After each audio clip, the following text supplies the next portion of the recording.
Okay, we're going to go ahead and get started with tonight's presentation. It is my great pleasure to introduce tonight's speaker.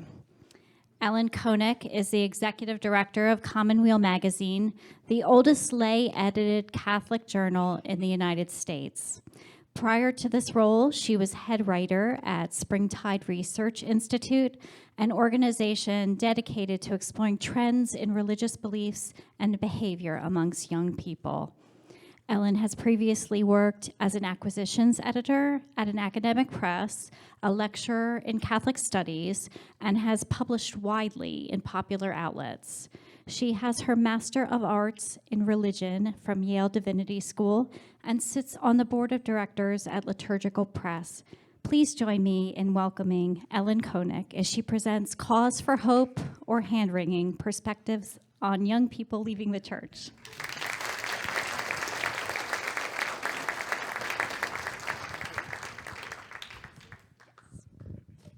Hi, thank you. Let me just get set up for 1 second. This is so I know what time it is and I can stop talking at a certain point. Okay, is my sound okay? Great. Everybody can hear me. And everybody can see me, and it's so good to see all of you. I am Ellen Koneck, and it's my pleasure to be here with all of you.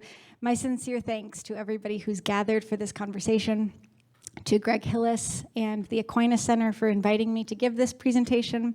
My thanks to Alice Cameron and to Deacon Bob for making sure I arrived here in one piece and on time, and to the Cathedral for the generous hospitality of this space and this time together. As Alice said, I'm the executive director at Commonweal, a magazine and a media project that will celebrate 100 years of continuous publication this fall.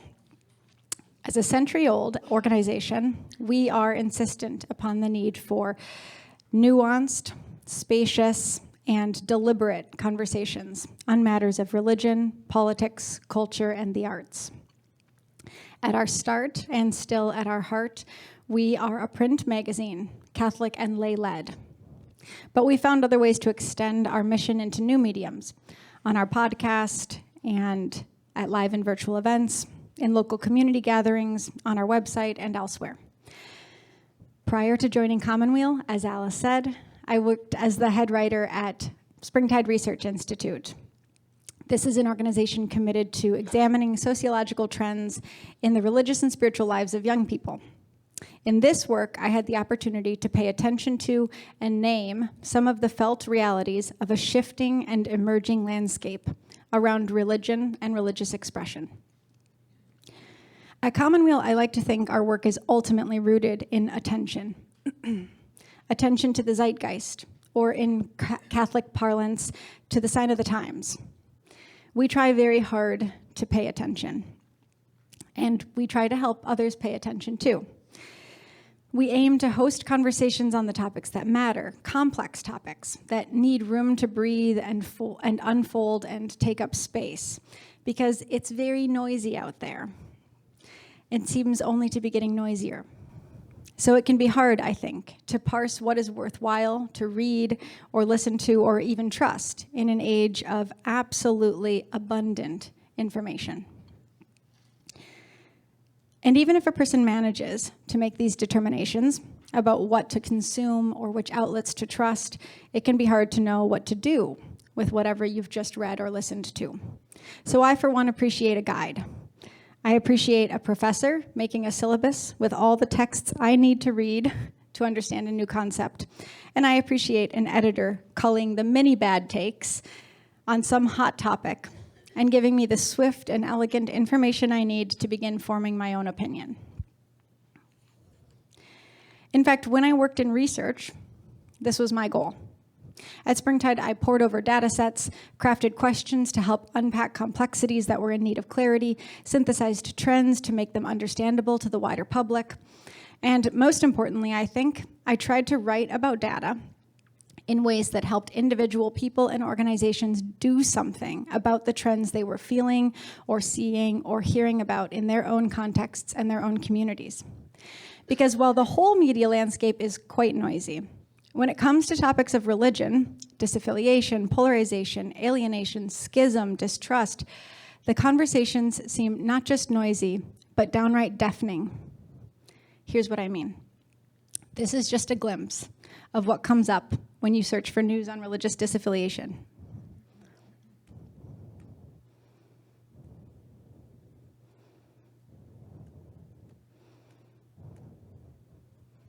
Trust has tanked. Social upheaval, America's coming religious divide, the largest and fastest religious shifts are underway. Trust in science and scientists decline. Public trust in government declines. This is so overwhelming. In fact, it's downright paralyzing. It feels impossible to know what to do with these broad, almost seismic cultural narratives around shifting landscapes when it comes to the lived experiences in your own home, in your own parish, or in your own classroom. If the landscape is shifting beneath our feet, it's helpful to have a sense of the whole topography. Yes, of course. But we also need to know what to do about the ground right beneath our feet. We need to know how to nimbly step amid these shifts. So I'd like to take a moment just now, for just a minute, for you to call to mind someone, a real person, someone specific, about whom this conversation may be relevant. And maybe it's you, a granddaughter, a grandson, a student in your classroom, a student or a young person you minister to. Call to mind a real person, or two or three. As you listen, we're going to get to the concrete and not just to the abstract, to the headlines.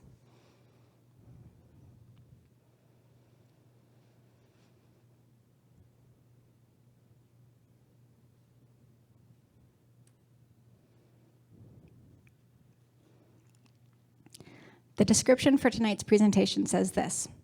It says the data-driven narratives around disaffiliation of young people from the church and polarization in the US today are often presented as bleak stories of waning trust, declining belief, and a lack of community. I'd like to take this evening to unpack and understand some of these headline-worthy trends around disaffiliation, trust, and religious expression in the United States, because they're important. And also because they're not untrue. None of these are untrue. But the way they're framed often results in hand-wringing. They produce paralysis because they offer lots of information with little guidance about what we are to do in our own particular communities. And when we can get down from the meta-narratives to their particular resonance in our own contexts, I think we can find reasons for hope rather than hand-wringing. So if anybody's going to tune out now, the answer to the rhetorical question posed, I'm going hope. I'm putting my money on hope. Now you know. So let's start as broadly as possible when investigating the current shifts in our landscape. Trust. Young people don't trust institutions. In the present moment, we're witnessing declines in institutional trust across the board. What does this mean exactly? It means that institutions have to earn trust rather than expect it. Let's start as broadly as possible when investigating current shifts in our landscape. In the present moment, we're witnessing declines in institutional trust. What does this mean exactly? It means that institutions have to earn trust rather than expect it. The narratives around this fact often focus on young people, and that's fair. Young people are relatively vocal about their lack of trust, especially as that distrust is applied almost universally to all sectors. Young people don't trust banks, the government, the military, big corporations, and by and large, the trend suggests that they don't trust religious institutions or their leaders. This can feel shocking, especially because at one point in American history, these various pillars of society were assurances of stability to generations emerging from wartime or immigrant communities finding their footing in new contexts. It can feel shocking because perhaps you still trust these organizations and institutions and their leaders. It can feel shocking because perhaps you work to support the mission of these very spaces, government and business, banks and schools, churches and hospitals. But the fact is, now these institutions that were once considered, quote, too big to fail, are largely perceived as the opposite of stable. Instead, they're considered capricious, and untrustworthy. If we press on this, we might even be able to understand why. The inclination toward distrust is sort of fair, even reasonable. Often we hear reports of breached trust, bank bailouts, medical conspiracies, and of course, abuse and violence committed and covered up by those who claim to speak with God's authority. A decade or two ago, it might have been natural to trust these authoritative pillars until it proved unwise to do so. But today, young people default to skepticism about institutions, and they require trust to be earned. Perhaps it's no surprise then that we arrive at this second major trend. At higher rates than at any other point in recorded history, young people are leaving or never joining the church. Pew data suggests that if current trends continue, the category of nones, N-O-N-E-S's, will approach or exceed the number of Christians in the United States within 50 years. And the religious group feeling the brunt of this trend is Catholics. The difference between, and this is true both in terms of the trend around disaffiliation and unaffiliation. The difference between these two terms is simple. Disaffiliation is when a person was raised in the faith and they leave it. Unaffiliation is that a person was never raised in a tradition at all, so they have no claims. Both of these things are having an impact on Catholicism in the United States. A report from Pew puts it this way, quote, when the ranks of the unaffiliated have grown, the most due to changes in religious affiliation, the Catholic Church has lost the most members in the same process. Those who have left Catholicism outnumber those who have joined the Catholic Church by nearly a 4-to-1 margin. Overall, 1 in 10 American adults have left the Catholic Church after having been raised Catholic, while only 2.6% of adults have become Catholic after having been raised something other than Catholic. In other words, almost every religious tradition is being affected by trends around disaffiliation, but the greatest exodus is from the Catholic Church. So let me break this statement down, this one on the screen, just a little bit. I say higher rates than at any other point in recorded history, because we don't really know what rates of disaffiliation or unaffiliation were in, say, the 1600s or the 500s. That's because nobody was asking the question in the 1600s or the 500s or any other time before recent history. They weren't asking the question, and then they weren't writing down the statistics, and then they weren't tracking longitudinal trends over time to determine if this was a real decline or just a blip. Nope, nobody was doing that. And it's because the question of affiliation status is sort of an absurd one to pose. It would have been absurd 5 centuries ago, and I sort of think it's a little bit absurd now too, but let me explain. The status of a person's subjective and personal identification with one religious tradition amid access to many is a uniquely modern question, and even more, it's a uniquely modern obsession. It's a product of our concern with individualism and self-definition. So while the narrative around disaffiliation is really, really good for producing hand-wringing, it's not a really effective measure for understanding the religious and spiritual life of any one person, not least of all the young people in this upcoming generation.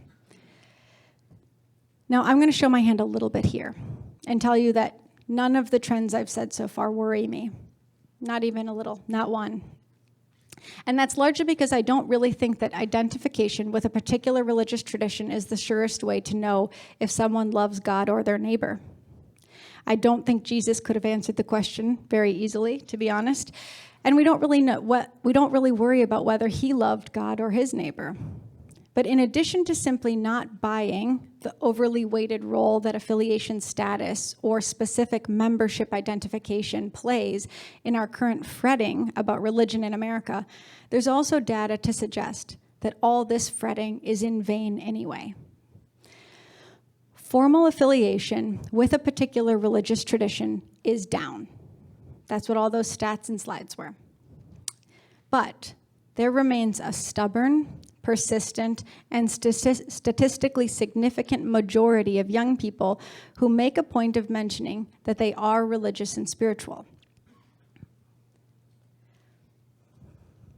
In a study just released earlier this month, Springtide Research Institute polled or interviewed over 1,000 13-year-olds, the first round of teens from the new generation, Gen Alpha. And a resounding 74% of 13-year-olds identify as at least slightly religious, and 82% say that they are at least slightly spiritual. On the other end of the spectrum, only 13% say neither, and not at all. Only 13% say they do not identify as either religious or spiritual, not even a little. That is, the vast majority of young people say they are at least slightly religious or slightly spiritual. And 13-year-olds are not the pious exception to their peer group. The most recent figures I've seen suggest that about 3 out of 4 of all young people, so roughly those under the age of 20, consider themselves spiritual, and about 70% of all young people consider themselves religious. This should be heartening news for those of us who find ourselves in the pews or classrooms or around dinner tables with wishing to pass on the traditions that have formed and informed us. This should be heartening because we can learn from this generation's ability to maintain a difficult tension. They are at once open to religious and spiritual life, even while they remain skeptical about the institutions that have for so long mediated the questions, concerns, ideas, and traditions of religion.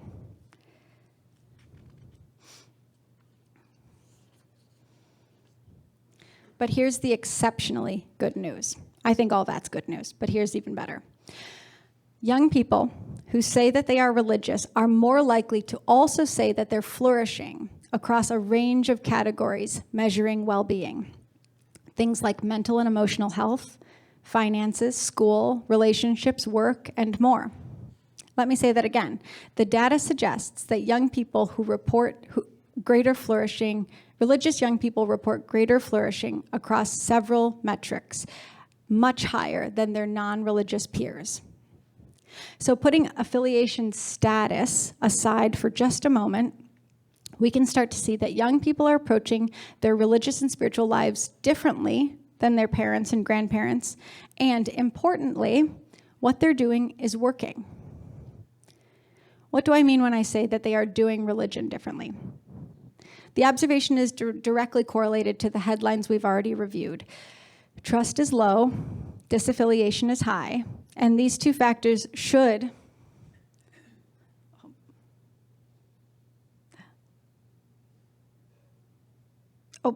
these are graphs that I forgot I had in my PowerPoint. These are good ones. Okay, so you can see here, I didn't leave myself a note that said show the slide. You can see here that the vast majority of young people consider themselves religious, at least a little. These are 13-year-olds. 13-year-olds who respond, well, let me tell you what it says. To what extent do you consider yourself a spiritual person? You can see it now. Great. The vast majority are at least a little spiritual. Okay. So this observation that young people are doing religion differently, where does it come from? It's directly correlated to the headlines we've already reviewed. Trust is low, disaffiliation is high, and these two factors should lead us to a natural conclusion that there is just a lack of interest in religion and spirituality among this generation. But instead, it doesn't lead to that. Low trust and lack of affiliation does not equal, in the case of young people, a lack of interest. So something really interesting is going on here. We see in our third headline that the vast majority of young people consider themselves religious and spiritual, but they mean something different when they use these terms than what you or your parents or your grandparents might have meant. If I say I'm Catholic, which I do, I say I'm Catholic, you would be more or less right to assume a set of corresponding other facts about me. That I do certain things like receive the sacraments, give alms, fast on Fridays during Lent, and attend Mass with my local community. You could fairly assume that I believe in certain things like a triune God and life after death and the holiness of our humanity in both body and soul. You could assume I know some insider terminology like perichoresis, one of my favorites, and that I'm pretty good at knowing when to sit or stand or kneel or bow, and then when to say amen when you didn't see it coming. If I told you that I were Jewish, your instinctive guesses about how I believe, practice, or identify would change. If I told you I was Muslim, your assumptions about what I believe, practice, and how I live it in my life would change. And you would be right to bundle up those assumptions about what it means when I claim that affiliation. Same if I said I was agnostic or nothing in particular. That assumption that certain beliefs, practices, and identities all come as a set, as a bundled up package, is not as true for young people as it was for prior generations. And this can help us understand why young people on the whole can, on the one hand, express distrust and disinterest in affiliation with organized religious bodies, but on the other hand, express significant interest in religion and spirituality. They can maintain a tension between skepticism and curiosity because they have begun to unbundle their religious practices, beliefs, and identities. Let's take, as an example, the young people who identify with a particular religious tradition.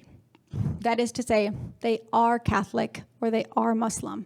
So these are young people who on surveys claim an affiliation. They don't say they're nothing, not sure, or none when asked about their religious identity.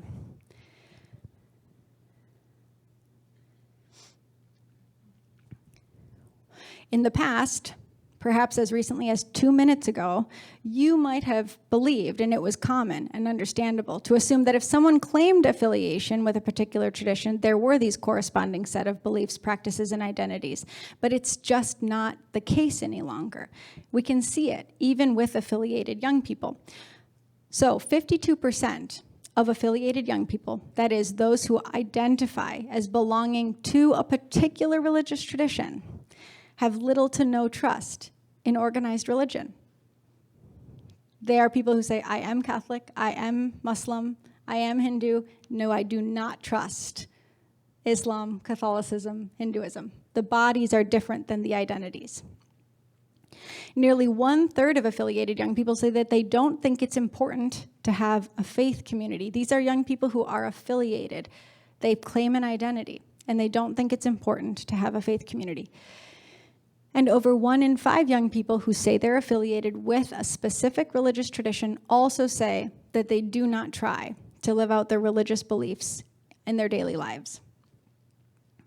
So we can see that identifying in a particular way does not necessarily mean they believe, belong, or act in given ways that correspond directly to that identification. Interestingly, the opposite is also true.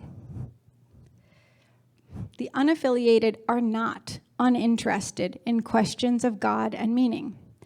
In some cases, they may even be attending religious services or describing themselves as practicing religious values in their life.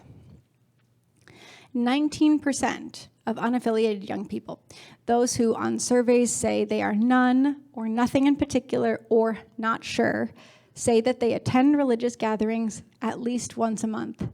You will see in some upcoming data that that is more frequent than many Catholics. Catholics broadly, not young Catholics. 38% of unaffiliated young people say that they are religious, not spiritual. Spiritual, I could guess. I would guess that. But no, unaffiliated young people, 38% of them say they are religious. And 60% of unaffiliated young people say that they are at least slightly spiritual. This might seem paradoxical, maybe even impossible, for a person to claim both that they are religious and they have no religion. That's fair. I get it. I can hear it. But I'd like to suggest that this ability to unbundle and to maintain tensions between curiosity and skepticism is not a lazy shedding of what doesn't fit a young person's lifestyle. It's a concerted and altogether thoughtful act of discernment in most cases. Young people are interested in wholeness. What might look like picking and choosing is instead a refusal to sacrifice parts of who they are in order to fit into the box of what it means to be religious.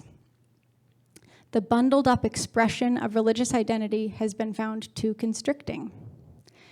To paraphrase the scholar Nima Dahir, young people have access to language to talk about their physical, emotional, mental, relational, and spiritual well-being, she says. And she continues by writing, when it comes to religious commitments, young people today are less willing to sacrifice one type of well-being for another type of well-being. They won't take the trade-off. Real wholeness wouldn't require a trade-off. Getting to flourish spiritually, but at the cost of your relationships. Getting to flourish physically, but at the cost of your mental wellness, etc. Wholeness means the whole picture. Well-being is the whole person. End quote. Young people reject the bundled up religion handed down to them because they can see through it. It isn't good enough. It doesn't promote wholeness. It breeds hypocrisy. It can judge and exclude when it claims to love. And by and large, they won't take that trade-off. But if you don't mind, neither will any of you. We have been focusing on young people in these statistics and narratives, but declines in institutional trust, disaffiliation from organized religion, and nuanced relationships to religious and spiritual practice are actually trending in every single generation. They are the most pronounced in Gen Z and Gen Alpha, but they are not unique at all to young people. For example,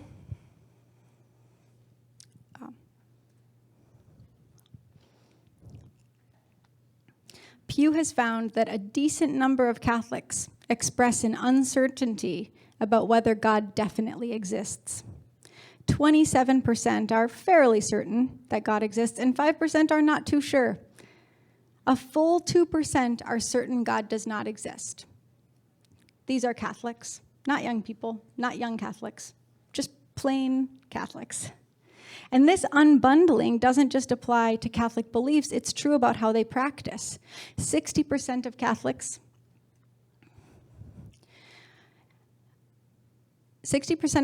either attend Mass once or twice a month, maybe a few times a year, maybe seldom, maybe never. That's most Catholics. That's 60%. Now, the greatest majority of people, it leans toward attendance on the graph, but you can see that the majority are not weekly. They're less than weekly. Even though we know the bundled up version of Catholicism would say that weekly Mass attendance and belief in God are two of the basic prerequisites of claiming a Catholic affiliation, Catholics across the board don't do it. They're unbundling as well. I suspect that some of you may see yourself in some of these statistics, or you might notice that there's a nuance to your approach to religion, breaking apart and rebundling the components of ritual, community, belief, and identity in ways that would not have made sense to a religious person even a few decades ago. At our fingertips, we have access to every world religion and every ancient philosophy. We no longer live in communities who worship and look and speak and talk exactly as we do. So we bump into the compelling ideas and lifestyles of those who were not raised in the traditions we were. And because we are human, we're formed by these encounters. We're curious about the beauty and the peace and the justice and the aliveness that we witness in another person's practice. A Catholic might wake in the morning to journal and drink tea, pray the rosary after Mass, and do yoga before bed, attend a protest locked arm in arm with an atheist, and feel not 1 ounce of confusion about their Catholic identity. I also suspect, if you don't see yourself in these statistics, perhaps you see the individuals that you minister to, your children or grandchildren, your students or your nieces or your nephews. in the descriptions of waning trust, disaffiliation, and the unbundling expectations around what it means to be religious. These expectations and expressions have shifted before. They will shift again. Before Vatican II, the expectation for lay Catholics was to pray, pay, and obey. Long before that, before the printing press was invented, imagine if attending CCD or a men's Bible study was somehow the only demonstration of faith that proved you were a good Catholic. Well, then there were none, because there was no such thing. It's silly to imagine presuming certain signs of piety or a person's devout faith practices as the singular ways that a person might express their religious experience and love. And so rather than be worried about unbundling, we can be curious about what these new expressions might unfold for us. It's no problem that our expressions of religiosity shift. From among these difficult and complex contexts, new and varied expressions of faith have emerged. And insofar as these expressions incline us and our neighbors toward what is true and good and beautiful in the world, they are good. They can be used for good. And importantly, these shifts in things like nominal affiliation status or bundled up religious expressions do not touch what is enduring. They don't. Instead, these tensions, these inflection points, are opportunities to be creative. They are, I think, opportunities for renewal. Because let me tell you one thing I don't think I need data to claim. It's that young people will tell you the truth. Perhaps their expression is unrefined or inarticulate, but they won't tolerate what's not working. And I think young people's disinterest in religious organization, in organized religion, and significant interest in being religious, I think their openness about unbundling the tenets of religious belief, practice, and community, I think their reluctance to give up parts of themselves and their friendships to fit into one spiritual home, I think all of these are witnesses that the church must receive to more fully live its own vocation. So I've set out in this presentation to break down some of the scary sounding trends and to begin to unpack some of the realities behind them. But a better understanding is just the first part of the project. The second task is to figure out how this applies to our own contexts, to move from the vast and sweeping landscapes to the ground beneath our feet. I believe that if we're willing to be attentive to these shifts, rather than dismiss them, ignore them, or backwardly wish to reinvigorate some effort toward the things that don't really seem to be working well anymore, we may find ourselves in the midst of a great renewal. So here's what I hear just below the surface of these statistics at face value. Here's the witness I perceive underneath these trends. I hear the need to rebuild trust and to become an institution that not only does what it says, but does good. This, I think, begins with owning mistakes rather than sweeping them under the rug. It begins by setting down our defenses and our apologetics and starting to listen.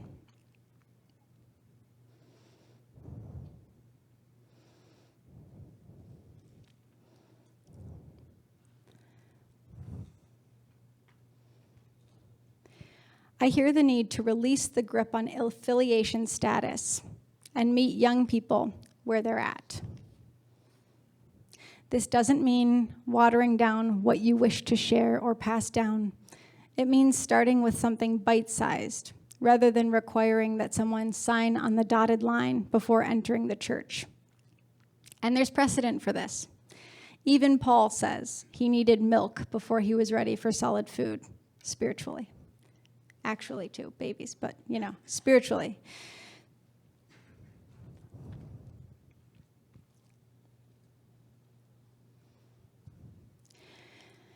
And I hear the need to be a little more honest about the both and aspects of our faith. Catholics are very lucky. We get both and. Like, that's our thing, you know. It turns out we've been good at this all along. And I like to think that young people are reminding us that tension and disagreement should be part of our expectation for a vast and varied church. That our goal has always been unity and not uniformity. The message gets lost sometimes. But at our start, we had two very passionate dudes named Peter and Paul who were devoted to serious and public disagreement. I mean, devoted because it was for the good of the church. They were trying to figure out early decisions in the new church. Peter and Paul had different visions for what expressions and experiences of faith counted. That was the debate. And we're having those same debates now. So this should be par for the course. We should welcome it. It is part of what it means to be Catholic. We can stand to relax the obsession with ticking every box in the bundle and admit that we have a church capacious enough for variety and important enough to dig our heels in and debate sometimes. Not only do we have a capacious church and an important church, we have a church guided by the Holy Spirit, which is why, no matter how paralyzing the headline, I cannot bring myself to fret. I'd like to take some time now, we're at about the 40-minute mark, for this group to think through and add to this presentation. I don't stand in the spaces where you live and work and pray. So I don't know what witnesses you hear. I don't know your stories, and I don't know the people that you hold in your heart. I'd like right now to do some personal reflection, followed by small table conversation, and then I believe that if folks are interested and willing, you'll come up to do large group sharing so that it can be with the microphone. But the question that I want to pose is to take time first in personal reflection, small group reflection, and then as a large group, what seems to make sense and what seems incongruent. I have a 30,000-foot view, and you have your own experience, and they must be in dialogue. So I insist that where I'm wrong, you say so. Where it doesn't bear out in your case, let's hear it. Because I think if we can find the points of tension and explore them, we can learn a lot. So here's what I'd like you to reflect on. These are the witnesses I hear. Stories of distrust, disaffiliation, and unbundling of religious practice, identity, and belief strike me as bearing witness, as things the church can learn from rather than be fearful of. Now, I'm wondering what witness you hear. That's my question to all of you. What do you hear in the stories and the data of distrust, disaffiliation, and unbundled religious experience? These can be witnesses from your own life, from the lives of the people you love and work with, or something that came up in the presentation. So 2-3 minutes on your own, and then I'll call you to attention for your small groups. Does that sound all right? Any questions first that I can clarify before we go into reflective time? Great, we'll get to questions then in a bit. Okay, here's your first question. A couple of minutes in silent reflection.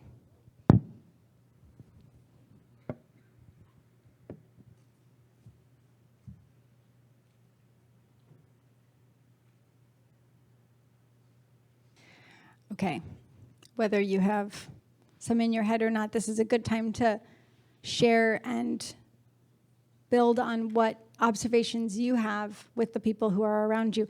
Now I'm going to change it up just a little bit for the sake of interest.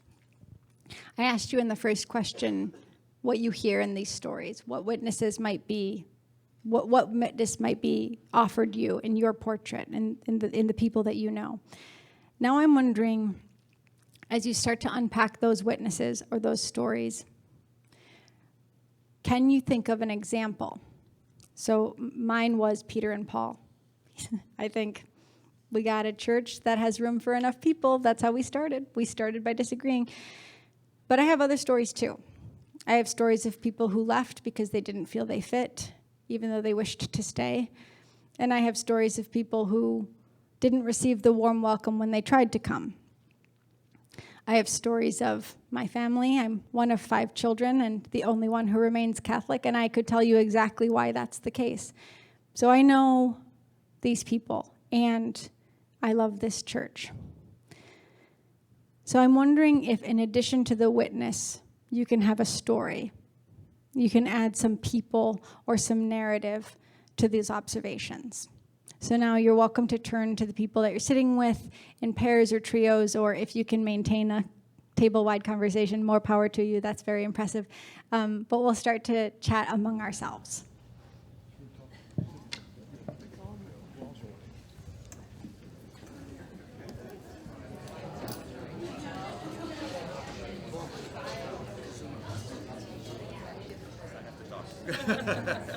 I want to say something.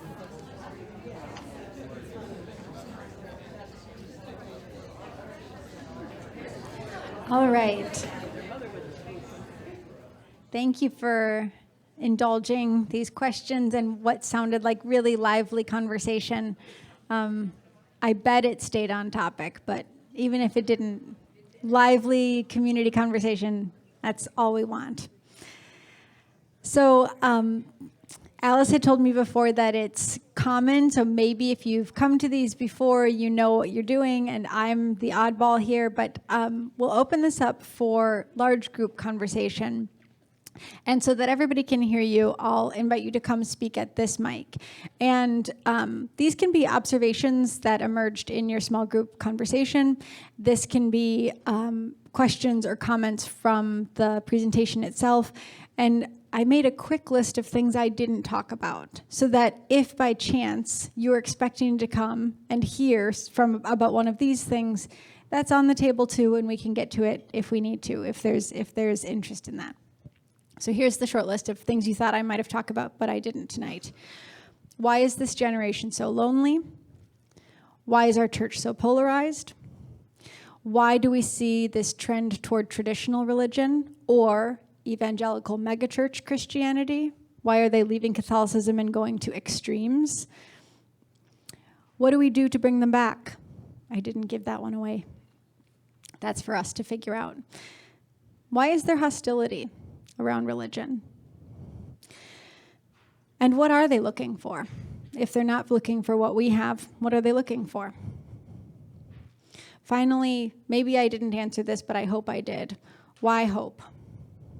And the basic question, the basic answer to this question is not because the statistics tell me that there's reasons to hope. It's because I believe in a God of second chances. And because our God is the one who descended to hell to find us where there was no God. And so there's very few things in our tradition too bleak for our God, in my opinion. And that's why I think every opportunity we feel we're against a wall is really an opportunity to have God meet us there and feel inspired by the Holy Spirit to move us from that wall into the world and into our work. So with that in mind, a brief list of things I didn't say, and a lot of conversation and what you did say. I'm eager to hear from this community what witnesses you're thinking of, how you feel this is true or not true in your experience, how distrust, disaffiliation, and unbundled religious expression are starting to show up or not in your experience. So I'd welcome whoever would like to come up to come up.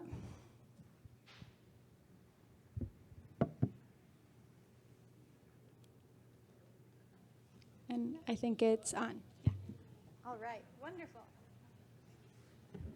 And you could introduce yourself when you come, because we're a community here.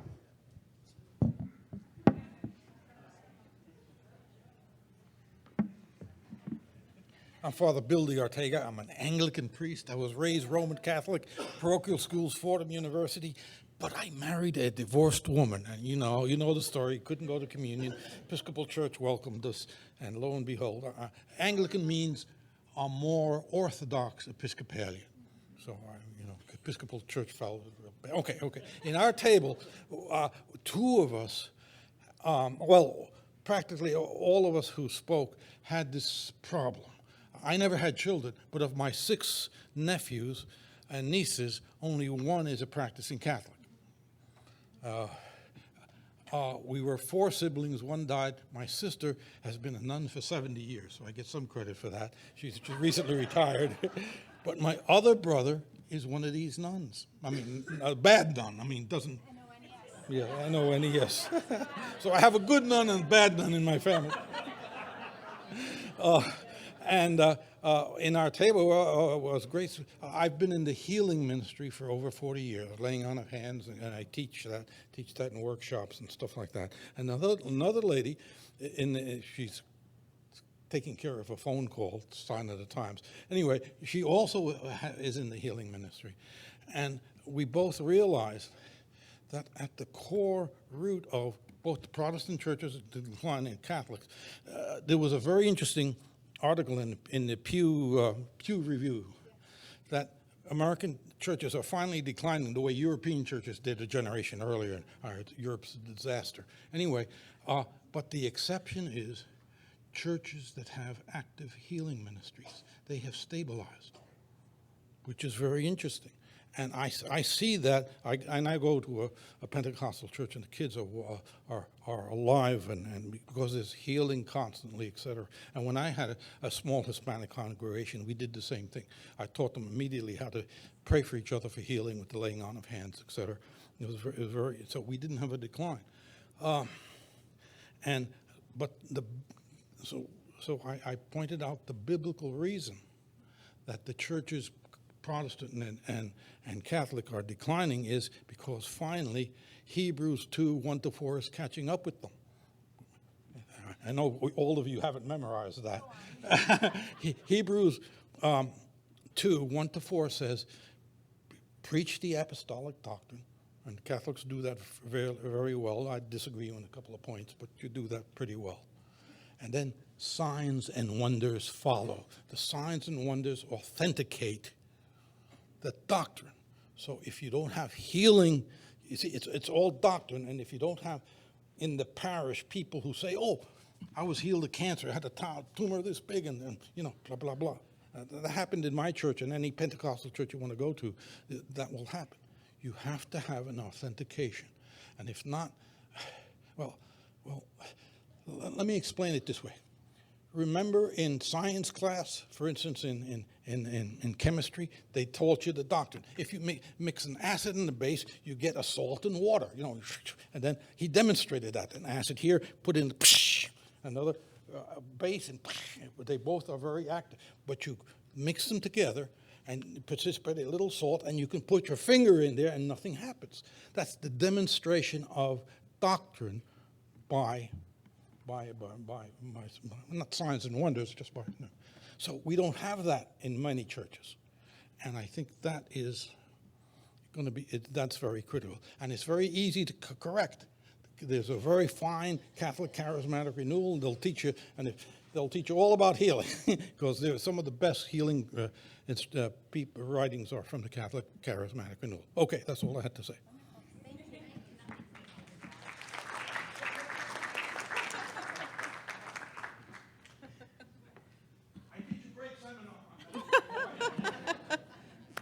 Hi, I'm Michelle Connor. I work in accounting at WABE, if anyone knows of it. I'm at that table over there with those lovely people. I'll say we were discussing earlier just about lack of trust in institutions, and it's like I'm personally 34, so I'm in the millennial area as far as the lack of trust building in the generation even behind me, Gen Z and then Gen Alpha as well, about the reasons why. We were discussing about media representation, even past misdeeds within our own institutions as well, being brought to light. And I think young people see lack of culpability in some things. But there's also, we've recognized a thirst for that kind of love and acceptance as well. And just trying to bring people back into the church and just realizing it's a lack of communication, I think, as well. Like, I grew up Catholic. I grew up in Mobile, Alabama. Very strong Catholic background there. But when I moved to Atlanta in 2014, I didn't have as strong of a Catholic community at first. And especially my roommate, she is non-denominational as well. So she would ask me all these questions. And at first I wouldn't have as much of an answer because I grew up that way. I knew it instinctually, but not how to properly say it. So sometimes that's like a missed opportunity as well. Now, I had answers for her later, but thankfully I was her roommate, so I was right there. But as far as like, meeting people out in public and just building trust back up in our own institution and just being more open with our own faith and just like making people understand more, I think. And just, like I said, being more accepting of other faiths and just bringing back together the conversation and I think there's like, especially in this day and age, it's either a I'm right, you're wrong situation. The debate, like, because we're Catholic as well, I feel like we have a good, healthy debate going on, and we have the idea of arriving at truth through debate. But nowadays, debate's more like, I know what my idea is. I know I'm right. I'm going to convince you I'm right, not really arriving at truth itself. So I think that if people were a bit more open to that idea, I think we might have a bit more understanding. Anyway. Thank you.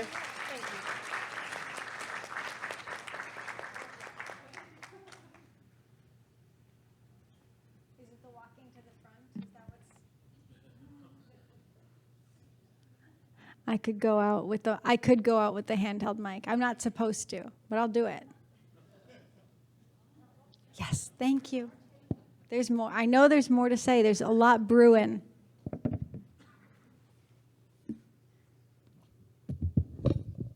I'll just put it up here because down there won't work. We just all agreed that this whole idea of the disaffiliation that is trust and the unbundled just really resonated with people we know. I know in my own family, I have a child who is grown, married, has 2 children. Her children have not been baptized. Where they live is kind of up in the country north of Atlanta, and they have not found a church that they feel comfortable at and welcomed in. And yet, sometimes my daughter will ask for prayer. Or if she tells me about something that's going on with her or one of her friends, I will offer to pray for them. And she'll say, yes, please. So it really resonated with us. And mine's just one example. The other people at my table had other examples as well. That's great. Thank you. Stay.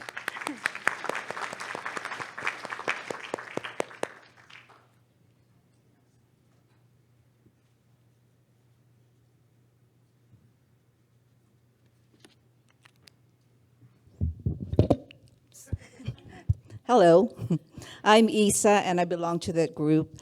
But first, I would speak as an immigrant, okay? I think basically, as an immigrant, the whole problem that we have discussed, my thoughts are, based on the culture that we have here.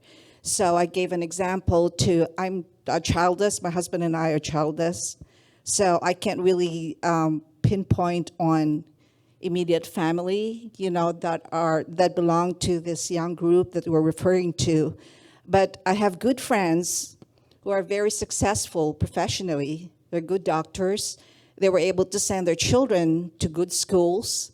However, and now they have good careers, making a lot of money, right? But because of the culture that they're exposed to here in the United States of you're successful, when you make money. You're successful when you have a house, okay?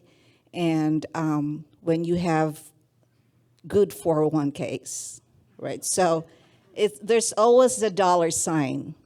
Now they've strayed away from religious affiliation because of the thought that I can't get anything out of it. How do I monetize? How can you monetize religious affiliation such that it becomes attractive to me? So can it enrich my ROI or IRA or 401k? So that's basic. I don't know if I'm making sense, but in the Philippines, it's different. We have nothing, and most of the time, we're not comfortable, okay? Yet, 90% in the Philippines are Catholics, okay? And you still see them every Sunday, families hearing Mass with smiling faces, and you wonder why, in spite of the poverty, they still, they love God, they love Jesus. And it's because there's nothing, we have nobody else to turn to but Him. And we know that whatever we have is because of God. And here it's just different, it's the mentality of, and because of various factors, it's what the media feeds you also. So basically that's my thought. Thank you.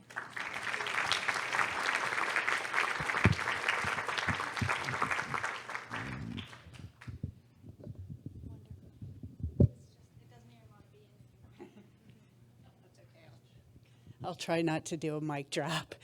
So I was at a table here with multiple generations of people, and kind of it was interesting because the discussion wasn't so much, it was about young people across generations. I think at our table, there were multiple examples within families where, there are 3 kids and only one of them's Catholic, and it didn't matter whether that was which generation it was, whether it was baby boomers, Gen X, or their kids and grandkids. And so it was kind of interesting that some of the things that were talked about were just kind of like accessibility in terms of how do we make the church accessible to all the different people, including immigrants and whoever that we're trying to appeal to. For the Gen X, for Gen Z, Gen Alpha, we have to keep in mind that right now they get all their information in 1-minute videos on Instagram and YouTube and whatever. So when they go to church and they get a, let's just say 10 to 20-minute homily that isn't about, that's more of a lecture or a whatever at 9 o'clock in the morning or 11 or 5:30 or whenever they choose to go to church with their parents. That's usually the initial part of it. But then when they go to college, there's always that big gap of people leaving because, I got studying to do and, no one else is going in my dorm, fraternity, sorority, whatever. So it's that idea of making it accessible to whoever is there and not getting a lecture, but something that you can use that's relevant to your life. Great, thank you so much.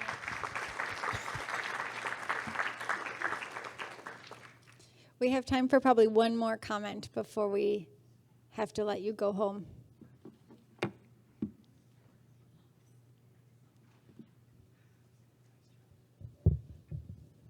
Woohoo. Thank you. Hi, guys. So I am actually a revert.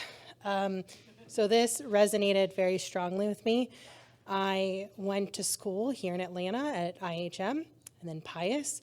And it was actually starting at IHM that I decided I did not believe in the faith. I had some less than ideal experiences at both those institutions, and the case was not made for why I should be Catholic by my parents, by my teachers, not really anyone. And so I identified as an atheist up until maybe 18 months ago-ish. And now I run the young adult ministry at IHM. So, yeah. So part of my point is that the Holy Spirit is obviously working way better than any of us. And I make a case for if people are showing up in a space where you can have a relationship with them, that is worth having, even if it does not exactly follow the rules that you were outlining. Everyone made a case when I was a kid of like, oh, here are the 15,000 rules you have to do to be Catholic. And I was very obstinate. And I said, absolutely not. I will not follow all your rules. I still feel some of that. And so like if someone had explained it's more about a relationship that we're having with our neighbors, with our community, with our students, our teachers, our neighbors, with Jesus, it would have been a very different experience for me. Unfortunately, no one said that to me. So I just encourage you guys not to focus so much on the rules, but more about how can I bring true love, compassion, charity to your neighbors and community. So.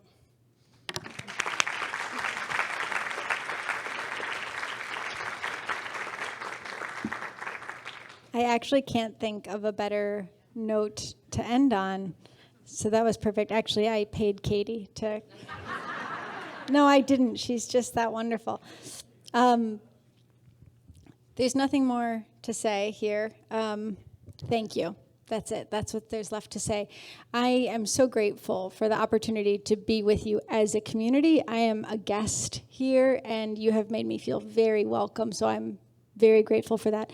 But I am in awe of the number of people who want to spend an evening thinking about the lives of young people, their religious experience, and how we can love them better. It is, if there is no other reason in my presentation to hope than the people who would come out for a lecture like this, look around you and feel hope at that, because the church is a beautiful thing, and it will have many expressions, and it does in each of us. So thank you for being here, for the warm invitation and the hospitality.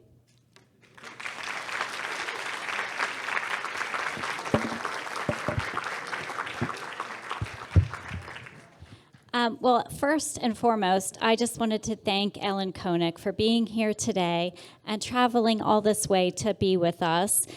Your presentation was so engaging. And not just was it insightful, but it really, truly shows the gift of hope that we have for our church. So thank you so much. And you are a member of our community now. So there are just two brief final announcements I have before I turn the evening over to Father Dan Ketterer for a blessing.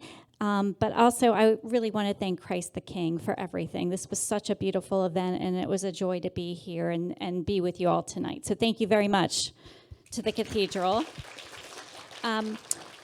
So there, when you go out on the registration table, we have a brief survey. It's a QR code. You just scan your phone. It's 3 questions, but really, it's so critical to our work. The Aquinas Center strives to offer quality educational programs that serve parishes and serve Catholics. And tonight's presentation was the #1 request from 2022. So we take that feedback very seriously. And one of the questions is topic-based. So please take the time to complete that survey. And then lastly, I'm really proud to share that the Aquinas Center hosted over 28 programs like this program tonight, with over 2,100 parishioners served. And so it's an honor to work for the Aquinas Center, and not only to work for the Aquinas Center in a Catholic entity, but also to build community across parish lines. And tonight's audience represents 12 different parishes that registered. So thank you for coming tonight. And thank you. And so if you're so inclined to support us, there's also a donation QR code, that would mean the world to us. And we thank you for your support and for your generosity. But on behalf of all of us at the Aquinas Center, we thank you for joining us tonight, and we hope you have enjoyed this evening. So I'll turn it over to Father Ketter. Just one final thank you to the Aquinas Center for partnering with us to bring this event here to the cathedral, and a thank you to Ellen for coming all the way from Minnesota to give us this presentation this evening. You've given us one more reason to hope, and that's great. We need all the hope we can these days in many dimensions of our life. So thank you for being a messenger of hope for us here. Thank you to all of you who've come out this evening. It's great to have so many people here for this event, and hopefully it's something we can do again in the future. We'd love to host that. We're blessed to have one of our bishops here, one of our auxiliary bishops, Bishop Joel Konzen. Thank you for joining us. It's great to have you here with us.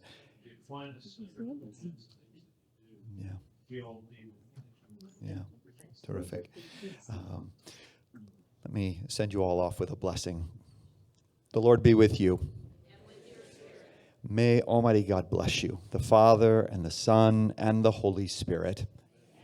Go in peace. Have a great night, everyone.